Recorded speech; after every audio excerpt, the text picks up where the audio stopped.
7 জুলাই রোববারের বাংলা ব্লকেটে কার্যত অচল হয়ে পড়ে ঢাকা। বৈষম্য বিরোধী ছাত্র আন্দোলনের ব্যানারে শাহবাগ থেকে আন্দোলনকারীরা ঘোষণা দেন দেশের সব বিশ্ববিদ্যালয় ও কলেজে অনির্দিষ্টকালের জন্য তারা ক্লাস পরীক্ষা বর্জন করে ছাত্র ধর্মঘট কর্মসূচি অব্যাহত রাখবেন। ছাত্র ধর্মঘটের পাশাপাশি বিভিন্ন গুরুত্বপূর্ণ সড়কে অবরোধ কর্মসূচি চলবে। আন্দোলনের সমন্বয়ক নাহিদ ইসলাম এই কর্মসূচির ঘোষণা দিয়ে বলেন, আজ আমরা শাহবাগ থেকে কারওয়ান বাজার পর্যন্ত গিয়েছি, কাল ফার্মগেট পার হয়ে যাব। সোমবার বেলা 3:30টায় ঢাকা বিশ্ববিদ্যালয় গ্রন্থাগারের সামনে শিক্ষার্থীদের জমায়েত হবে জানিয়ে তিনি শিক্ষার্থীদের উদ্দেশ্যে বলেন, কোনো আবাসিক হল থেকে শিক্ষার্থীদের আন্দোলনে সামিল হতে বাধা দেওয়া হলে সম্মিলিতভাবে সেই হল ঘেরাও করা হবে।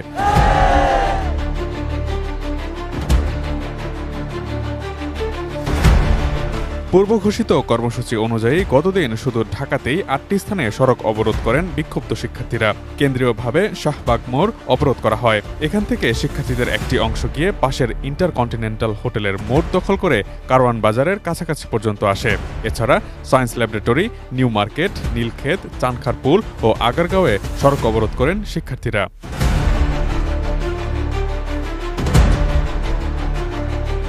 এ সময় শিক্ষার্থীরা কোটা না মেধা, মেধা মেধা, ৭১-এর হাতিয়ার, গর্জে উঠুক আরেকবার প্রভৃতি স্লোগান দেন। ইন্টারকন্টিনেন্টাল হোটেলের মোড়ে বিকেল ৫টার দিকে বিদেশি অতিথিবাহী মাইক্রোবাস আটকে দেন শিক্ষার্থীরা। গো ব্যাক স্লোগানে গাড়িটি পিছু হটে।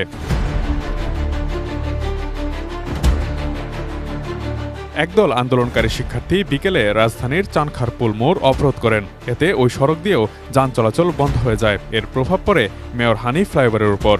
সেখানেও তীব্র যানজট তৈরি হয়। বেলা 1:45 থেকে রাজধানীতে যান চলাচলের আরেকটি গুরুত্বপূর্ণ এলাকা সায়েন্স ল্যাব মোড় অবরোধ করেন ঢাকা কলেজের আন্দোলনরত শিক্ষার্থীরা। তবে দুপুর 12টা থেকেই তারা সেখানে জড়ো হতে থাকেন। সন্ধ্যা 7টার দিকে অবরোধ তুলে নিয়ে তারা কলেজে ফিরে যান। ইডেন মহিলা কলেজের ছাত্রীরা রাজধানীর নীলক্ষেত মোড় অবরোধ করেন। আগারগাঁওয়ে সড়ক অবরোধ করেন শেরেবাংলা কৃষি বিশ্ববিদ্যালয়ের শিক্ষার্থীরা। শাহবাগ মোড়ের অবরোধ তুলে নেওয়ার আগে নতুন কর্মসূচি ঘোষণা করেন আন্দোলনের সমন্বয়ক নাহিদ ইসলাম। বক্তব্য দেন বৈষম্য বিরোধী ছাত্র আন্দোলনের সংগঠক সার্জিস আলম ও হাসনাত আবদুল্লাহ।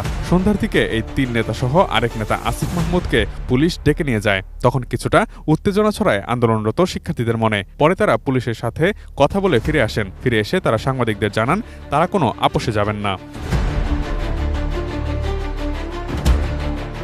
এছাড়াও জাহাঙ্গীরনগর বিশ্ববিদ্যালয়ের শিক্ষার্থীরা ঢাকা আরিচা মহাসড়ক অবরোধ করেন সকালে। রাজশাহী, চট্টগ্রাম, বরিশাল, কুমিল্লা ইসলামী বিশ্ববিদ্যালয়, হাজী দানেশ বিজ্ঞান ও প্রযুক্তি বিশ্ববিদ্যালয়ের শিক্ষার্থীরাও নিজ নিজ অঞ্চলের গুরুত্বপূর্ণ সড়ক ও মহাসড়ক অবরোধ করেন। এতে করে দেশের বিভিন্ন স্থান জুড়ে তীব্র যানজটের সৃষ্টি হয়।